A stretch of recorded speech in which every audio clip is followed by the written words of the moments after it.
Dios te bendiga y bienvenido al día 350 de la Biblia en un año. Te saluda Catherine Pérez y Ebenezer. Dios nos ha ayudado hasta el día 350, donde nos quedan 15 días para terminar el año. Y hasta aquí Dios ha sido bueno. Así que vamos a continuar hoy con la lectura de hoy, que es Santiago capítulo 3 al capítulo 5, y estaremos leyendo la Biblia Nueva Traducción Viviente. Aleluya. Así que vamos a orar antes de comenzar, pidiendo a Dios que Él sea quien hable y ministre nuestras vidas antes de comenzar la lectura. Amén. Padre que estás en el cielo, en esta hora te damos gracias, Señor, por tu bondad y tu misericordia, pidiendo, Señor, que tú seas quien hable y ministre, Señor, a cada uno de nuestros corazones, Señor. Padre, que tu Espíritu Santo sea dándonos la revelación de lo que tú quieres hablar. En el nombre de Jesús, amén y amén. Aleluya. Así que vamos a comenzar a leer Santiago capítulo 3, verso 1 en adelante. Y dice así la palabra de Dios en el nombre del Padre, del Hijo y del Espíritu Santo. Amados hermanos, no muchos deberían llegar a ser maestros en la iglesia, porque los que enseñamos seremos juzgados de una manera más estricta. Es cierto que todos cometemos muchos errores, pues si pudiéramos dominar la lengua, seríamos perfectos, capaces de controlarnos en todo sentido.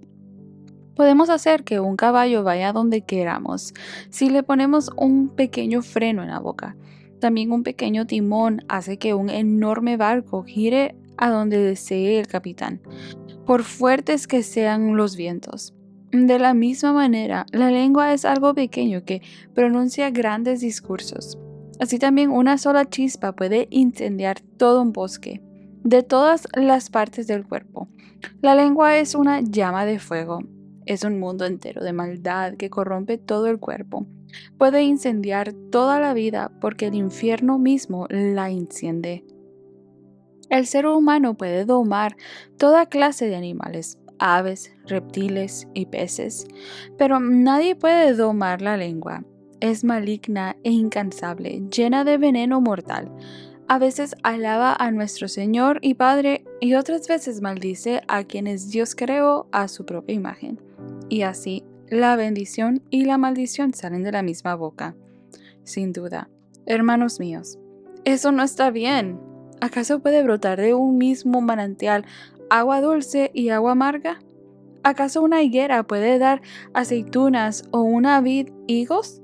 No, como tampoco puede uno sacar agua dulce de un manantial salado.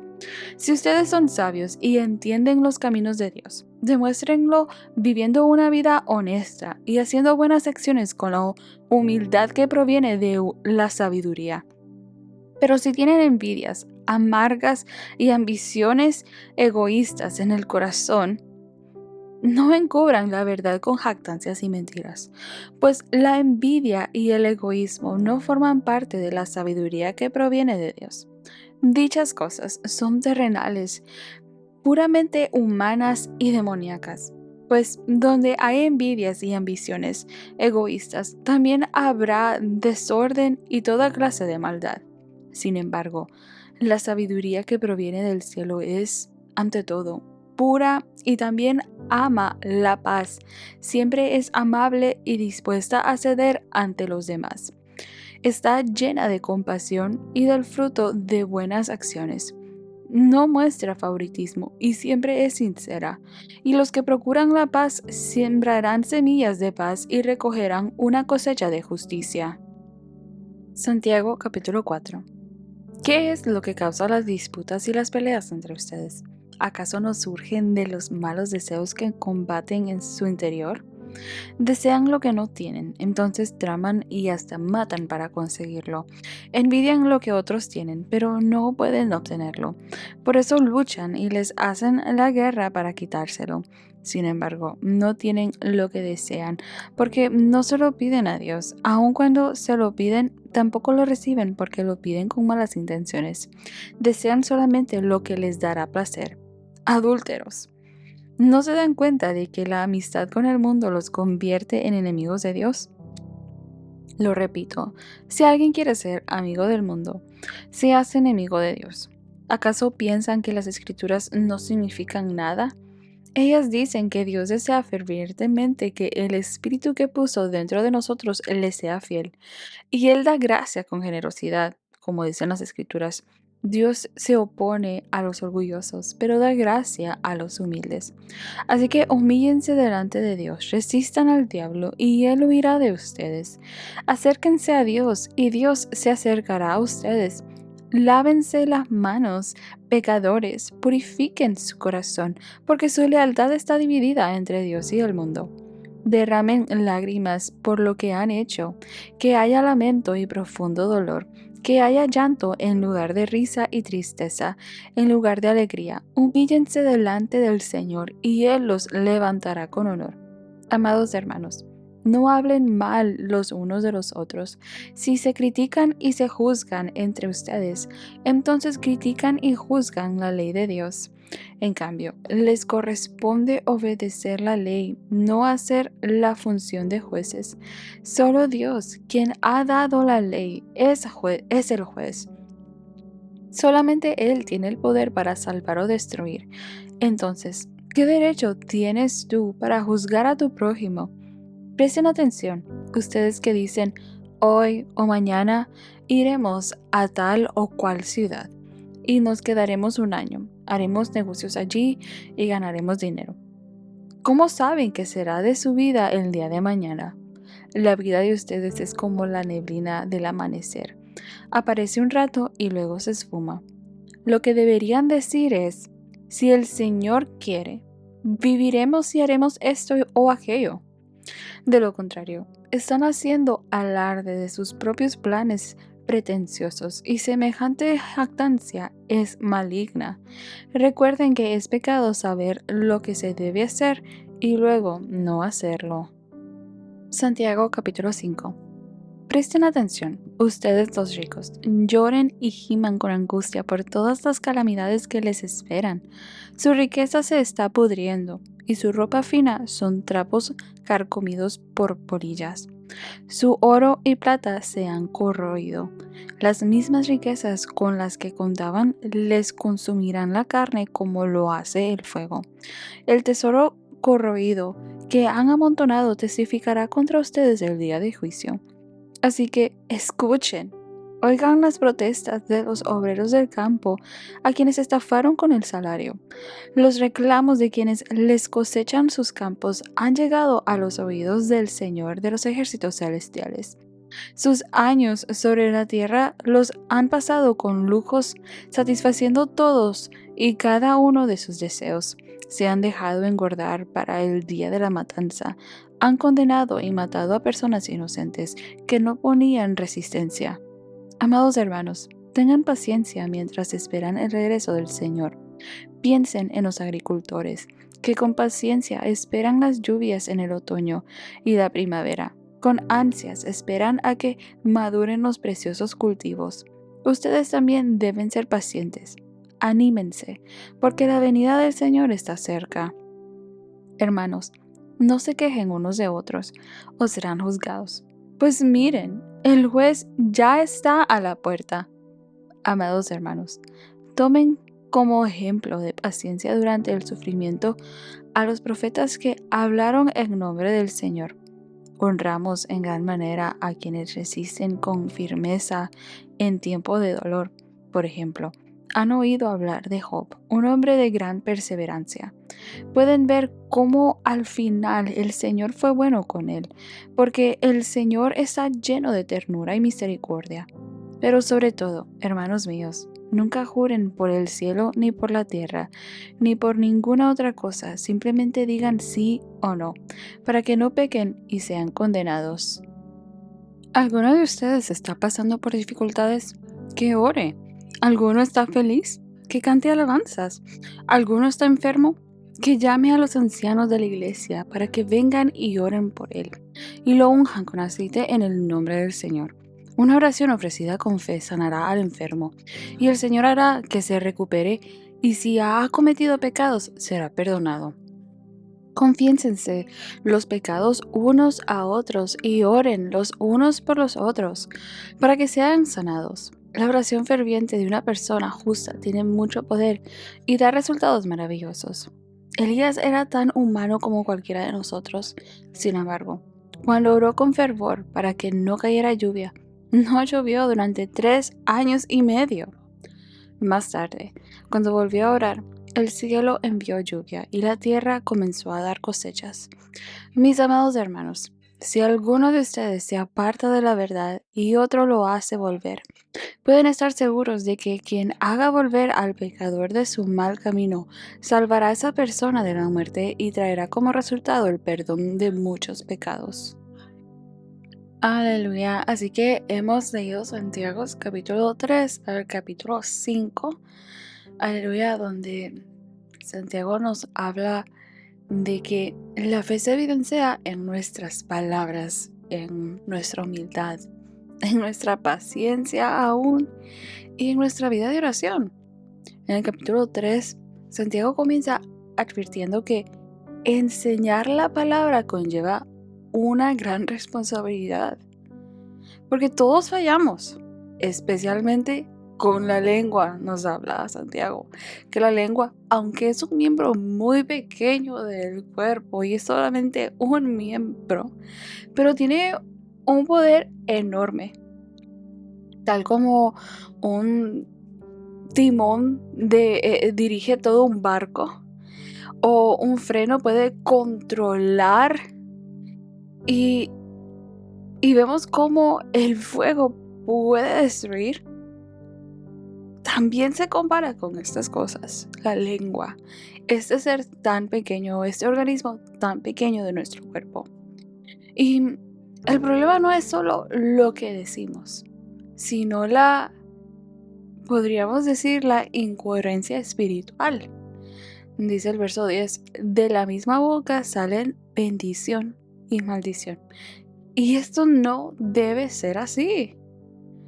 Aleluya. Debe de ser nuestro sí, sí y nuestro no, no. Hablar bendición, hablar todo aquello que nos edifica, todo aquello que glorifica a Dios. Luego Santiago vemos que contrasta dos tipos de sabiduría. La sabiduría terrenal, donde vemos que en el verso 14 al 16 nos habla de los celos, la ambición egoísta, el desorden.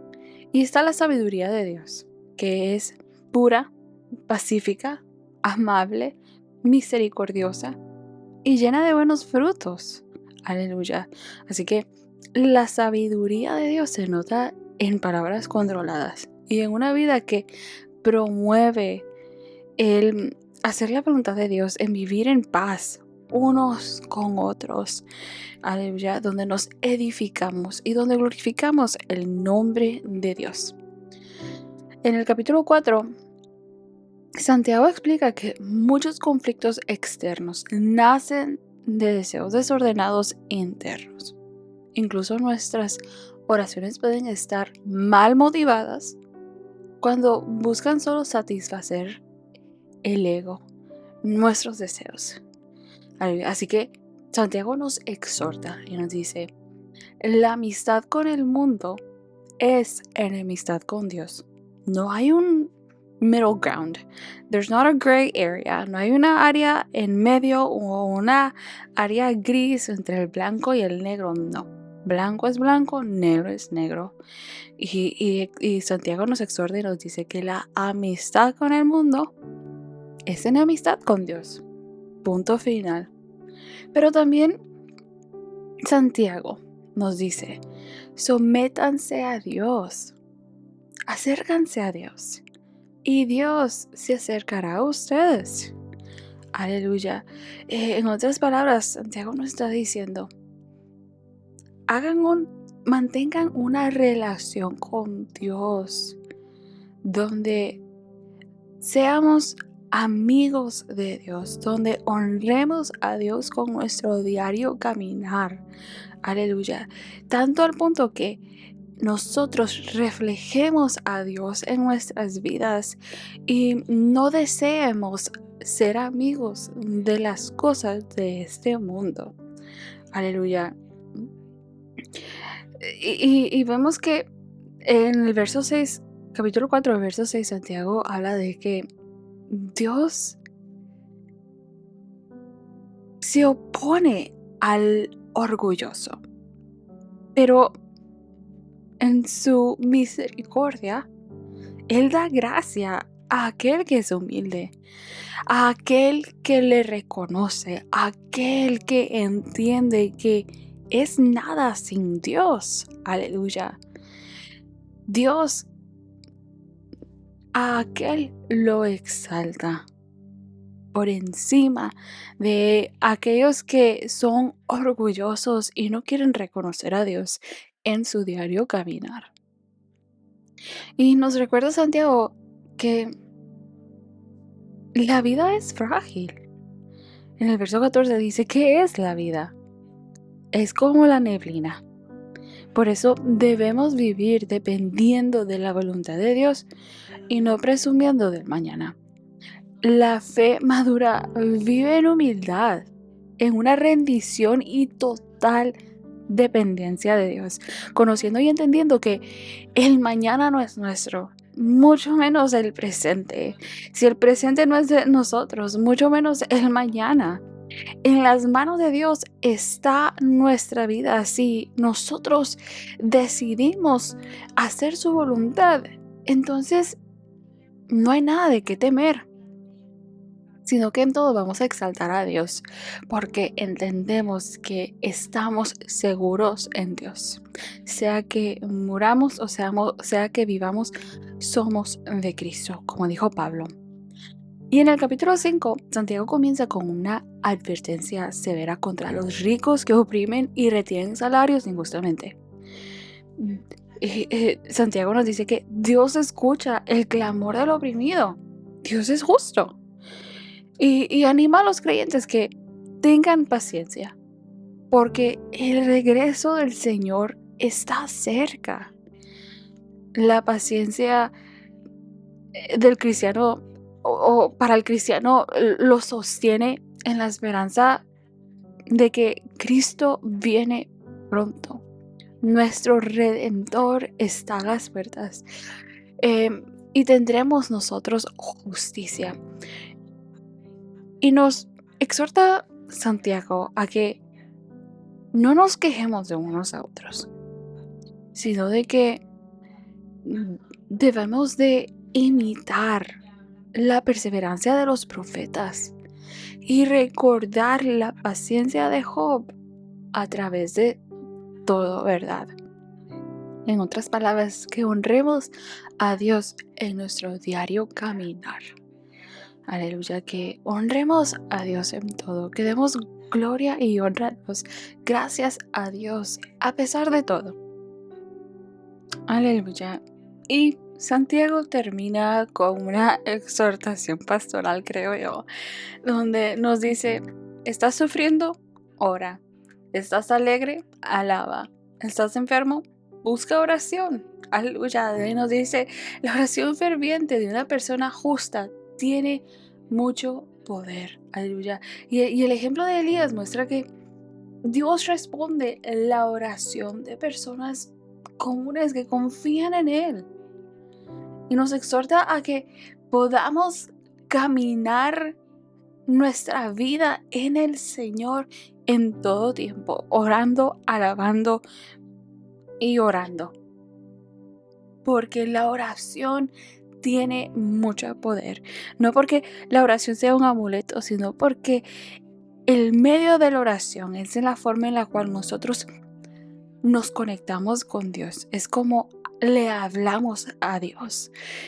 Venimos ante la presencia de Dios por medio de la oración. Y el libro cierra con un llamado a restaurar al que se ha desviado. El que haga volver a un pecador salvará su alma. Aleluya. Así que nos da esta misión, Santiago, de ir y buscar a los perdidos. Este es la gran comisión de ir y buscar a los perdidos. La misma misión que Jesús vino a este mundo a buscar a los perdidos. Esta es nuestra misión, no hacer tesoros aquí en la tierra, sino hacer tesoros en el cielo, llevando almas al cielo, rescatando almas del infierno. Aleluya. Así que la fe madura persevera, ora con fe y busca restaurar a otros. Y Santiago nos enseña que las palabras revelan el corazón y la sabiduría de Dios produce paz y buenos frutos en nosotros. La humildad nos abre puertas de gracia de Dios. Y la vida depende de la voluntad de Dios. Dios es justo. Aleluya. A través de todo lo que pueda suceder en nuestra vida, Santiago nos habla y nos exhorta y nos dice: vive la vida honrando a Dios, porque Él es justo. E incluso, aunque nosotros pensemos no ver nuestra justicia humana, pero nos recuerda Santiago de que Dios defiende al oprimido. Dios es quien hará justicia. Aleluya. Y necesitamos esa paciencia. Aleluya. La paciencia es la que sostiene la fe mientras esperamos al Señor. Yo sé que esperar no es fácil. Esperar no es fácil cuando estamos orando, cuando no vemos nada suceder. Pero la paciencia. Necesitamos clamar a Dios por sabiduría y por paciencia, porque esa es la que nos sostiene, aleluya, que sostiene nuestra fe mientras esperamos en el cumplimiento del tiempo perfecto de Dios para todas las cosas. Aleluya. Y necesitamos que clamar y seguir orando a Dios en todo tiempo. Y creo que el mensaje más importante de este libro es de que la fe verdadera busca restaurar, no condenar. Así que la fe viva se nota en cómo hablamos, cómo dependemos de Dios e incluso cómo oramos. Aleluya. Así que espero que haya sido de mucha bendición y edificación para tu vida este libro de Santiago. Y te espero el día de mañana. Dios te bendiga.